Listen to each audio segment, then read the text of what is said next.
Hey everyone, I'm super excited to have Linda Ryden on the podcast today. She shares her experience teaching mindfulness since 2003 to kids and how this led her to launch her nonprofit organization, Peace of Mind. Linda's work helps children apply mindfulness and neuroscience to notice and manage their emotions, build positive relationships, and skillfully handle real life challenges. So, all the things we're working on as adults, she works on with children. She believes in the transformative power of mindfulness to help children become happier, more successful human beings who care about themselves, about each other, and about making the world a more fair and just home for us all. In this conversation, we discuss how her time teaching mindfulness has allowed her to fully embody the practices in her daily life. So that's where we have some really great tidbits that you're going to learn from Linda. And we're also going to talk about the brain science around the amygdala, the hippocampus, the prefrontal cortex, and how this knowledge can help you understand how to manage your emotions and your daily life. And also the concept of metacognition, which helps you recognize your state of being, your emotions, and then how to use these skills in your daily life to become a better educator, leader, and overall human being. So we speak about this and much, much more, and I hope you enjoy the episode. Thanks.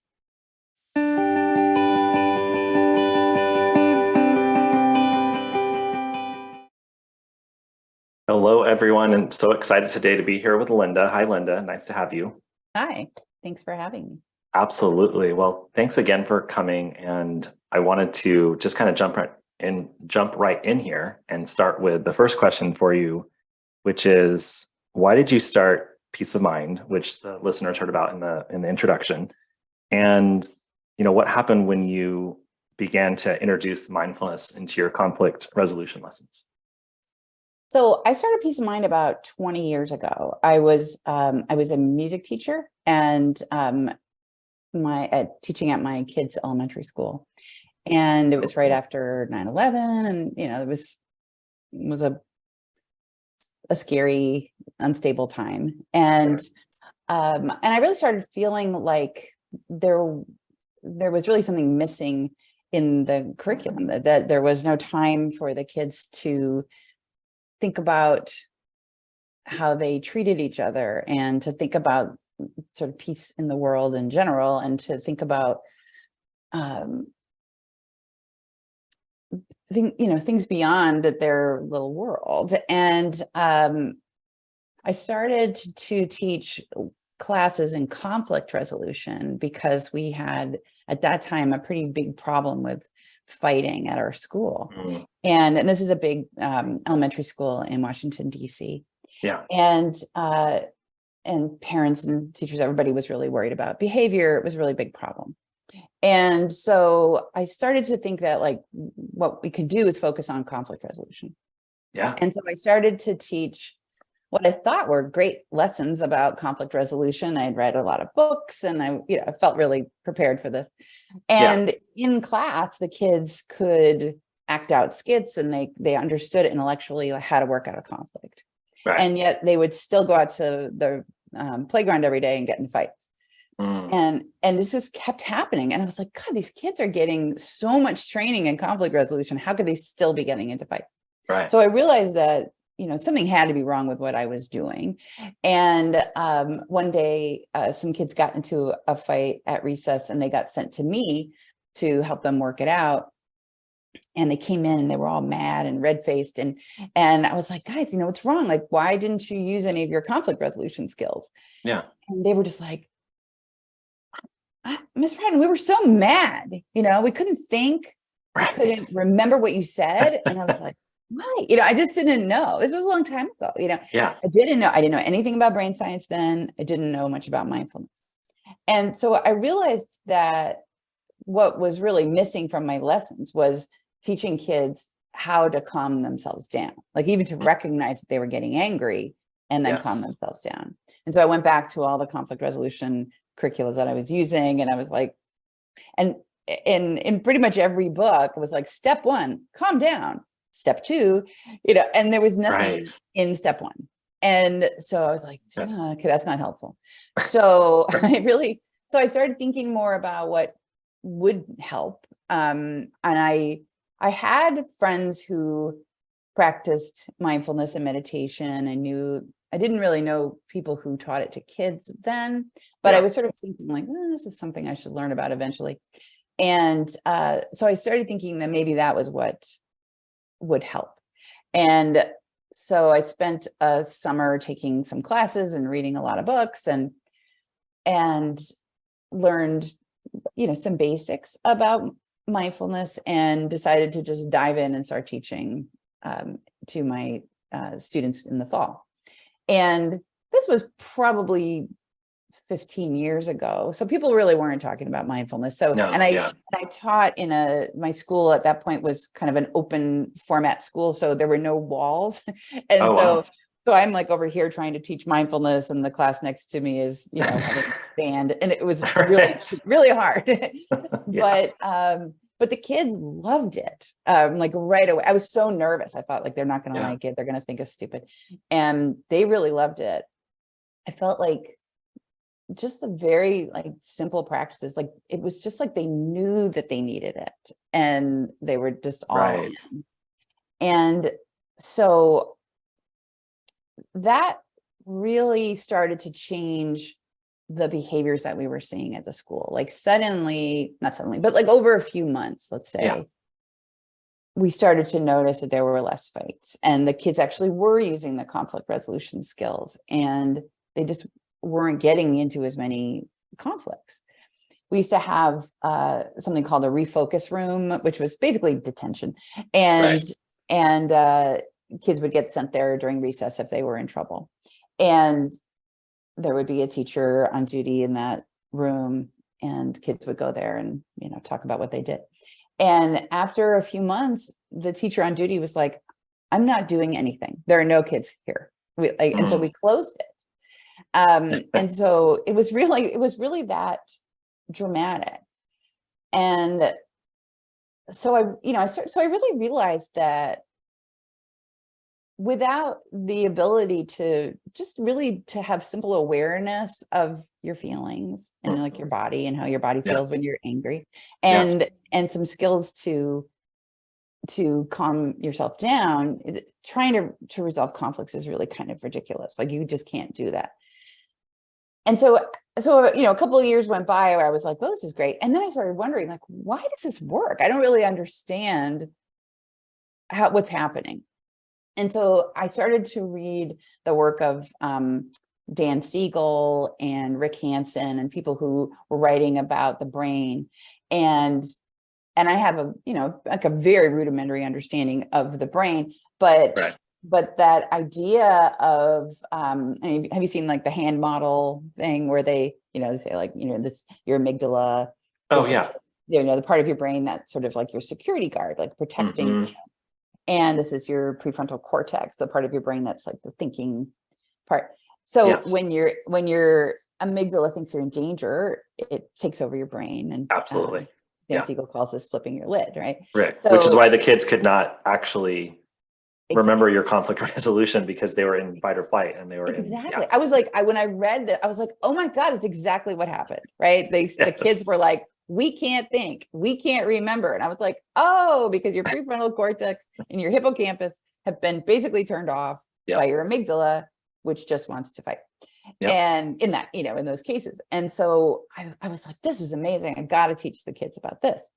And that's really why I wrote my first children's book, Rosie's Brain, because I loved to teach through children's stories, and I looked everywhere and I couldn't find anything that was written about the brain that wasn't just like a manual kind of So I usually in my classes make up skits and things for the kids to act out. So I had come up with a little skit about a little girl who gets into a conflict with her mother, and then she gets really mad and she runs up to her room, and in her room is basically her amygdala, her hippocampus, and her prefrontal cortex. And she meets them, understands what they do. They kind of help her understand what happened. Nice. And then she works out her conflict. And so for my students and for me, that was just life-changing information, because Absolutely. we're so taught that anger is like a character flaw, and that, Yes. losing your temper is your fault and something that you just can't do. And, I mean, like, we know, like, kids often have really good reasons to be angry. Oh, yeah. It's not like, I didn't get the kind of cupcake I want, but, like, a lot of kids are living in dangerous situations Yeah. and unjust situations. Like, they have a reason to be really angry. Yeah. And during the pandemic, like, kids were acting up, and I'm like, well, of Right. course they are. So having that access to understanding what was happening in their brain allowed them to see what was happening, understand that it wasn't their fault, that their amygdala Right. was trying to protect them, but also take some responsibility. Like, okay, if I know that this is what my amygdala is doing, then I have these skills, these mindful breathing skills that I can use to calm down. And once my prefrontal cortex is in charge, then I can figure out, what do I need to do? How do I advocate for myself? Or if I just didn't get the cupcake I wanted, how do I just get over it? Or Right. how do I come to some kind of compromise in this conflict? Or how do I really advocate for what I think is an injustice? And, you can't do that with your amygdala. Right. So getting back to my program, like what had started out as conflict resolution, I really had to kind of back up and realize that they needed to learn mindfulness skills and brain science in order to really grasp and use the conflict resolution lessons. And so then they all kind of made sense. And the stuff about sort of working out the conflict became kind of the least important stuff that I was teaching. Yeah. I was like, they were all like, oh, sure, we can take turns or whatever. But if you don't understand how the conflict escalates and how to de-escalate it, then you're really lost, right? And we see this every day, right, in our culture. So that was really kind of the beginning of what became peace of mind. And then as I started to teach mindfulness, I learned that there was just so much more to it. That the ability to calm down was just the tip of the iceberg. Right. And so as I learned, compassion practices and the power of compassion practices, and I started teaching those to my students, and I could just see the transformation in the way they treated each other and the way they treat themselves. And when I started to learn about, metacognition and focusing practices and stuff, I started to teach those. And people were like, you're teaching these practices to elementary school kids? And I was like, yeah, it's awesome. Absolutely. And they love it. Because they love learning about themselves, and they love, we just sit there and we're like, what's your brain doing? It's fascinating to actually notice what your brain is doing. I always tell them, they're never going to be bored again, because there's always something happening up there that you can pay attention to and go, wow. I wrote a book about that. I wrote a book about metacognition, and about the way I teach that is to think about your mind is like sort of like a little TV over your head, and you have like a remote control, and you might decide that you're going to watch the listen to the teacher channel, but your mind might just pick up the remote and change the channel to the what's for lunch channel, and you might not even notice it. And meanwhile, you've missed everything that the teacher was saying while you were thinking, lovingly about the pizza that was waiting for you. And kids really like that concept, because it happens to them all the time, and of course, it happens to everybody. But I'll be teaching. I know everybody's had this experience when you're a teacher, like you're looking out in the class, and you can just tell some kids are just like checked out. And so like sometimes I'll call, so now I can kind of call them out in a loving way to say like, hey, what channel are you on right now? And they're like, I didn't. Gives you a framework. Yeah. Yeah. So I'm just like, everybody get turn your channel back to the Miss Ryden channel. Let's try it again, but really normalizing that too. Yeah. So those are the kinds of things that I teach every day, and we just apply those mindfulness skills to everything, including social justice issues, which are a great, mindfulness is such a great tool and a great support for talking about and working on social justice. Compassion practices are so crucial to not, to not blame yourself or blame other people.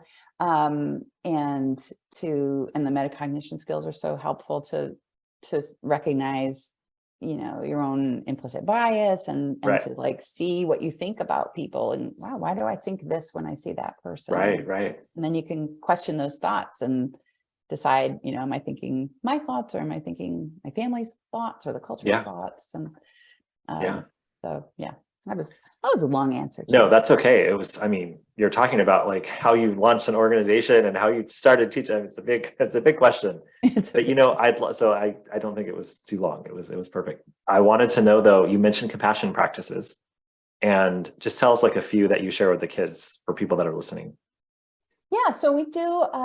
We often do a practice that we call heartfulness, just some people call it loving kindness.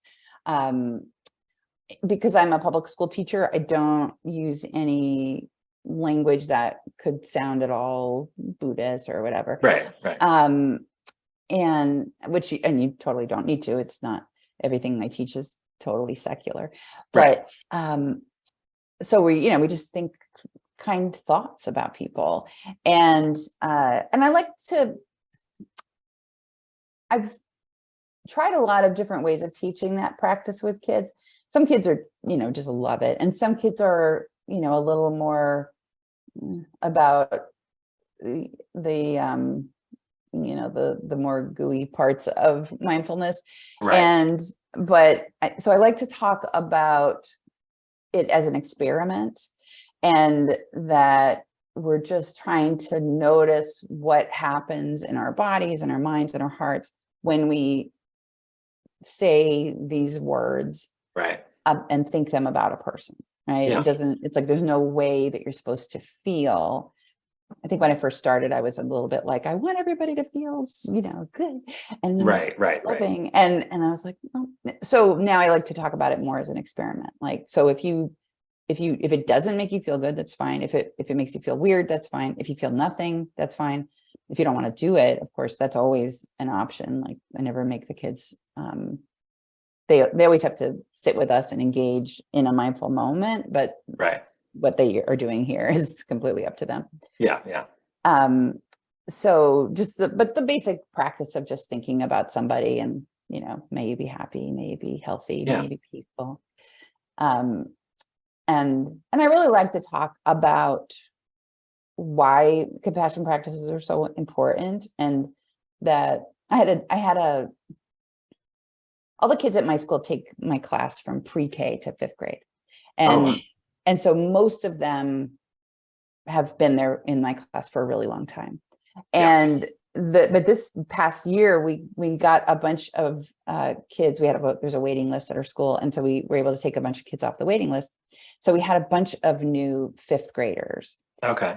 And so they kind of came in, they were all from different schools, and, here they walk into peace class and everybody just sits down and they're meditating. And these kids were like, what?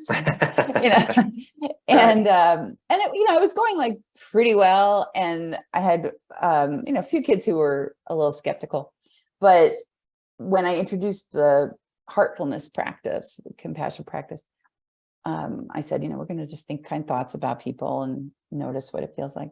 And this one kid was like, okay, I got to stop you right there. Like, he's like, that, no. And he goes I just can't with all this rainbow and unicorn stuff. It's too cringe, And, and I was like, yeah, I'm not about the rainbows and unicorns either. I was like, what we're doing in this class is trying to change the world. I was like, we're talking about love as like a radical act, and like trying to encourage to love yourself and to love other people that you don't like, that you don't know. Like, we're not like love isn't going to change the world, but we're not going to change the world without love. And Right. so, but it takes, I love that. yeah, you know, I mean, like people learn how to hate other people, and like Yes. we can learn to love other people, but it really does take practice. So I was like, this is what we're doing. We're just, we're practicing this kind of radical love. Right. And he was like, oh, okay. You know, and so he was like, let's do it, you know? And so then everybody was kind of bought in again. But I think I think one of the dangers of teaching mindfulness to kids is that it can get very adorable and precious. And in my experience, kids don't like that. And they tend to, especially as they get a little bit older, they just shy away, or certain kids are into it, but the majority of the kids aren't. So I don't do there are no rainbows and unicorns. Right. I mean, I feel like it's, as adults, it's something we can use in our daily lives. And so it's the same for kids. Like you're like you were saying in the beginning, just recognizing that you're angry, and then kind of understanding like, okay, now I got to calm down. That doesn't have to be, rainbows and unicorns. That's just like you're saying, it's like brain science. Exactly. And you were also sharing how it's like, when you first started this out, people weren't really talking about mindfulness. And now I feel like it's kind of having its moment in a lot of different spaces, not just education, where people are just like talking about. I remember I was at this big education conference and we were in an Uber, and it was like this big funder was in the Uber with me or whatever. And so I was like kind of nervous, and then somehow my phone just went on and it was like a guided meditation. And I was like, oh, sorry. I didn't, and then like everyone in the car's like, I meditate too. And I meditate. And I was like, oh, okay. Apparently this is mainstream now. I was trying to like hide it, so I feel like it's becoming more and more common that people are talking about it. I think so, which is great, and and I think, that's why I really I want people to check out our curriculum, because I've been doing this for so long. I think I already made all the mistakes, and worked it through, and I've been doing this with real kids for 15 years, and it's, a lot of trial and error. Because we don't, it's so important. I don't want kids to be put off. Exactly. And it sounds like, I feel like whenever you're trying to do something, I love what you said about being a radical act, and you're really going against the grain, right? So, just drive in your car for 5 minutes. You know what the mainstream's doing. They're not sending love. No. They're flipping birds and, cutting you off. It's like, isn't it hilarious how the place you get the most angry is like when you're alone in your car? Totally. Why I are we do doing too, this? And then I'm like, oh, I'm the peace teacher. Exactly. Like, how did that happen? How did it happen? Yeah. Well, when you were talking about, your kids getting angry on the playground and stuff, I play basketball with these like older, we're all like 40, 50, 60. And there's always conflicts, like almost every single time we play. And all afterwards, everyone's calm, like, sorry, so sorry. But it's like in the moment, they get heated, and like you said, the brain, the fight or flight gets kicked in. All of a sudden they think, they're in danger. And they're ready to push you and shove you and scream at you. It's like, and they're grown men. So, imagine what it's like for like a 10-year-old on the playground. Yeah. And nobody knows this stuff. This is what's so amazing to me, that you could get so far in your life and not know basic information about your brain. I didn't know at all. I'm nothing. Yeah. And I never even really thought about it that much. And we spend, a lot of time worrying about like what foods we're eating and things like that. And I'm like, this is really important stuff, and it affects everything you do. So, well, that's why it's so great that you're teaching it to kids. And do you have you have a program for adults too, right? I think I saw that on your website. We have trainings for adults who want to teach the curriculum. Okay. And then we also have, one of our board members is a certified mindfulness teacher. And so he's been offering free mindfulness classes for educators. And which is incredibly kind. And so we're trying to give people every opportunity to, either teach the curriculum and learn it, or just learn mindfulness for their own sake. I think that, learning mindfulness was something I did for my students, and it was by far the best thing I ever did for myself. And it completely changed the way I teach. And I think about it, I mean, like every single class. I mean, and I have a lot, I teach almost 700 students. So is And your class like I was trying to figure this, is your class like music? It's like an elective or whatever, like a special. yeah, So you're basically seeing all kids because everyone's getting it. Because you said TK through 5, I was like, wait, how does that work? yeah, it's a special, so Okay. everybody has art, music, and PE. Okay. So you see all of them. I see all of them. And yeah, so it's not even an elective, like they don't choose it. Like, Right. It's not elective. Yeah. like It's like part of the so curriculum. it's so normalized at our school. Right. And the kids come back to visit like from middle school and they're like, other kids don't know about this stuff. Like, they're like, I asked, I told somebody their amygdala was taking over and they were like, what are we talking about? I mean, they can't believe this isn't like something that everybody has. Right. Right. But it's, I teach so many kids and it's a lot of people's needs and feelings and energy to deal with it all day long. And I'm just like, every day I'm just thinking like, oh my God, thank God I know now how to just take a moment and pause, and just before I react to whatever the kids are doing, I can just sort of sit back and I'll say to the kids, like, I'm going to take a deep breath because I'm, getting frustrated. And, sometimes with the older kids, if I'll be like, wow, I'm really mad, and they're like, oh, Miss Ryden, you never get mad. And I'm like, oh no, I get mad all the time. I was like, this is mindfulness. Right, like, right. I'm not screaming at you. I kind of want to, Right. But it, like that, I wasn't that kind of teacher before. Right. Okay. So then you started teaching when did you start using the practices for yourself? Was it like after you started teaching them or around the same time? I started learning and practicing like a couple of months before I started teaching the kids. Okay. Yeah. And then you started teaching it and then I'm assuming that you just really started embodying it and living it. And now you're, doing it just without even thinking probably. Yeah. And I mean, the embodying it is really the thing. I think like, that's why I feel like even if people aren't able to teach mindfulness to their kids, if they have their own practice, it's going to be so much better for the kids and for them. Like, I just think that that's like the most important thing people can do is, and I don't think it has to be such a big deal. I think people have these big expectations of how much they're going to meditate every day. And and I mean, to me, like a small amount every day really, really makes a difference. Yes. And then research shows that. And absolutely. And so I think that, people shouldn't be intimidated by the idea of like, oh, this is something else. I mean, I don't do anything else like for my well-being on a regular basis. Like, I'm just not that disciplined in my life, but I definitely do this. And and even if it's like 10 minutes, I like to do this. And if I don't, I can just sort of feel myself kind of starting to, my like molecules start to kind of come undone.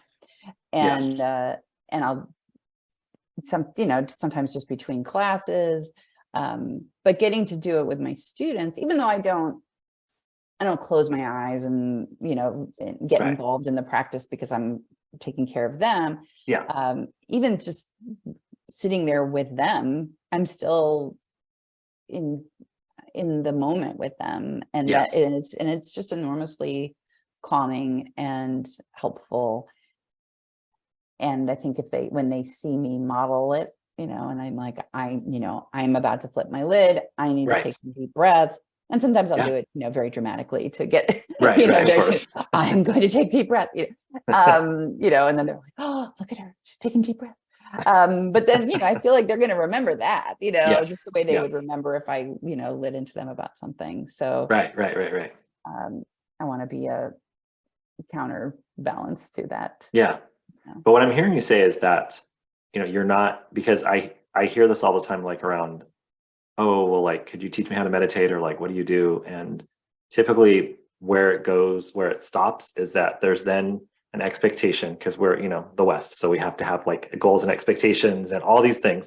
It's like, we have to make meditation something that's achievement based. So then it's like, I have to get good at it. I have to do it right. Right. And so then immediately you're like, I'm going to try it for 5 minutes or 20 minutes, or I'm going to listen to this, Calm app or whatever. And then immediately you're like, I didn't do it right.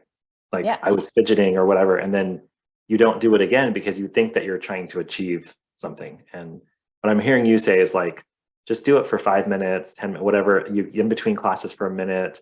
I always talk about, like when I actually, when I was really getting into meditation, when I was a principal, I would literally meditate in the janitor's closet. Like before school started, like before all the parents arrived and I was saying hello to the kids and the families, it's like, I didn't know where else to go because my office would always be invaded by somebody. So I would just basically go up there where nobody would go, and I'd close the door because we have a second floor. And it was like maybe 7 minutes. And then I'd walk down those stairs and I could just greet everybody and I'd be like so calm. And it doesn't take, 4 hours or 40 minutes. It's just something you use throughout your day. Yeah. And it just becomes, and then you said you normalized it for your classroom, but as I'm hearing you speak, you've normalized it for yourself. Totally. Yeah. Yeah. And I think I was one of those people who thought I could never do that. I had a couple of friends who meditated and I could never do that. And, I have too many thoughts, people always think that. And once you actually start to learn about mindfulness, you're like, oh, everybody has, I think I read like 50,000 thoughts a day. I was like, it's not you. And most of them are negative, I think, is the research says. God, like I know. Tons are negative, or majority. Right? Yeah. But, I think everybody thinks they're unique in that, and, you're not. And that the goal is not to clear your mind. Yes. You're not going to stop your thoughts.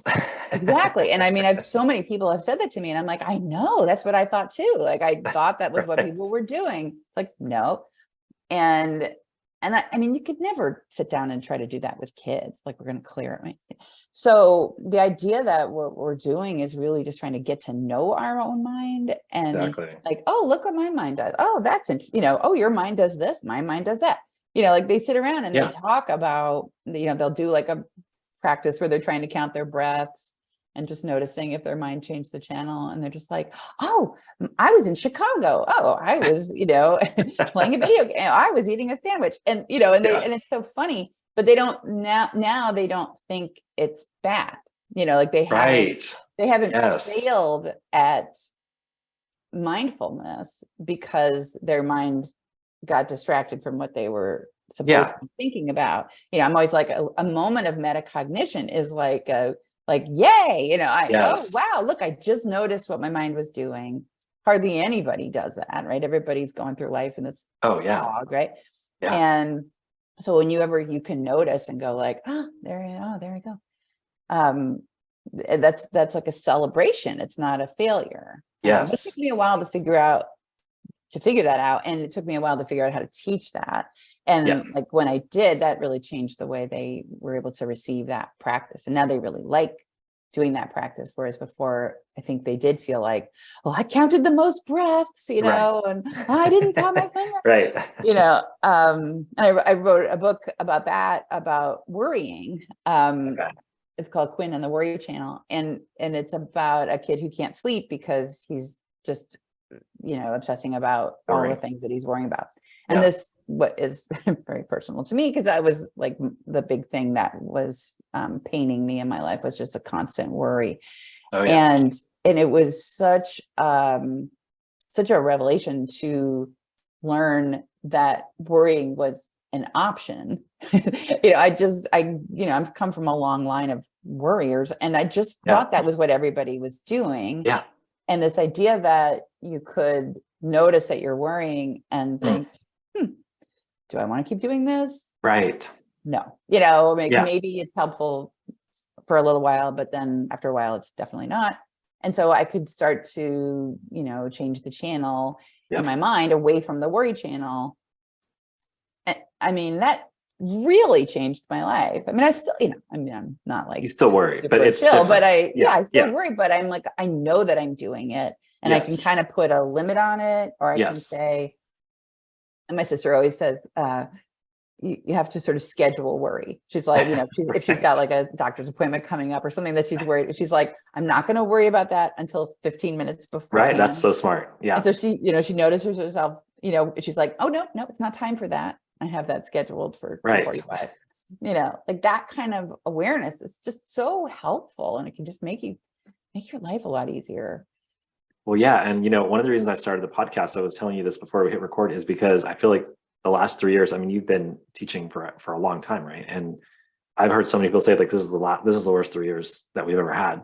Totally. And it's like, for me, this is the time. Like, if you're not sure if you want to start mindfulness practices, like, now's the time, because it is really rough out there and people are really struggling, and it's been hard, and the kids are struggling, the adults are struggling, the families are struggling. Like, it's just from a mental health and just emotional perspective, people are really struggling. So, what do you recommend for teachers that are teachers, educators, whatever role you're playing in the school around this time with mindfulness? Yeah. I mean, just try it. Like, I think, it's even been hard at my school to get people, my colleagues to try it. And, and I'm not, I'm very good at teaching kids, but I'm not experienced at teaching adults. So when I tried to do like some classes in the mornings for adults, and I mean, it was okay. But I do think that a lot of classes for adults throw people in the deep end way too early. Yes. And so I kind of wish that people would take more of an approach like I'm taking with kids. Yeah. With adults. I mean, there's nothing that I'm teaching kids that isn't, it's basically the same exact it's the same stuff stuff, I was but it's learning. harder for the adults, right? Because we have more baggage and conditioning and worries. And so got to be done differently. One of my favorite teachers is Jeff Warren. Do you know Jeff Warren? Yeah. In Toronto, and he does a little 10-minute daily. It's called the Daily Trip on the Calm app, and it's so bite-sized, and he's a lovely, wonderful person, but he's also very funny and irreverent, and so the way he talks about mindfulness, really, I was really drawn to him because it was so similar to the way I was teaching the kids, like not in a precious, serious way, but just, like real talk, down to earth. And that's the way he teaches, and he can completely go in the deep end and do that stuff with you, but he's really, really good at making mindfulness seem very approachable and easy. And people call him like the MacGyver of mindfulness, because he can always like figure out like, well, if you think there's no time in your day, like get it in here. And so I think, like, I would really recommend people just check that out, because it's just demystified, I mean, there's so many wonderful teachers out there. And if like you're into that kind of deep end stuff, like there is so much out there, but I think that we need to make it more accessible to people, especially if we want to encourage educators to do this. Like, they just don't have any time, or they don't have time for anything. And so it has to be something that you could do, 5 minutes in the janitor's closet. It like sounds really appealing, like that's good. The nice thing I think about peace of mind is that it gives you a chance to learn mindfulness while you're also doing something for your students, which, of course, educators, like, that's what we're there for. Like, we care so much about the kids. So you're giving them something. I never would have done this for myself. Like this, I was there to give them something. And then I turned out to be the person who was getting the most out of it. And so I keep saying to people, like, that's the best thing I ever did for myself as a teacher. And there's a wonderful book called Mindfulness for Teachers by Tish Jennings. And she was a teacher for a long time, and she was a teaching coach, and she wrote this book about incorporating mindfulness into the classroom for teachers, and how mindfulness helps teachers. And it's so good, and it's so helpful. And reading that really just changed like a lot of the ways that I approach teaching. It's like, it's really about teaching in a mindful way. Right. It just makes it easier. And I just feel like, we can't nobody's going to make it easier for teachers. Like nobody is taking anything No, off of our plates. Like, no, and that's a whole nother podcast. exactly. But, but like this is a little stealth thing that you can do for yourself and for your students that will make everything better. And we tried to write our curriculum so that you could break it up in, I teach 45-minute lessons, so it's written that way. But the expectation is that you could take the beginning part and teach it on Monday, and then this part, teach it on Wednesday, teach that part, do a daily mindful moment for like 2 minutes. 2 minutes of mindfulness with a bunch of kids can completely change what's happening in a classroom, like just completely change the energy. I have a recess duty with the fourth graders, and it's nuts out there. Like they're I think they just still haven't recovered from not being together. And so they're that's what's going on. Energy is nuts. And and then they all have to funnel through this one skinny door to get back in. And there's like, I don't know, 150 of them. And they're all hot and, pushing it. Oh yeah. And one day it was just too much. I was like, there's no way we can even go through this door. And I was like, everybody, I'm like yelling, everybody take 3 deep breaths. And I thought, at any other school in America, that would have been like, and all the kids were like,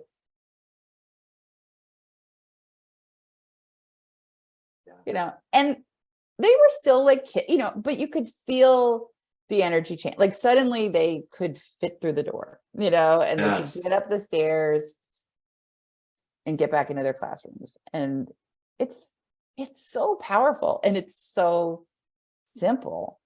It's so simple. And that story you just told, I mean, so as the teacher, who was I talking to the other day? They were saying that, when they were walking from, it's Lindsay who's going to be on. I'll tell you more about that. But another person I interviewed, but she said when she's walking down the hall for like 30 seconds to 45 seconds from like one class to the next or one break, she's always using her mindfulness practices. And so it's like throughout her busy day, there's like 30 seconds here, 2 minutes here.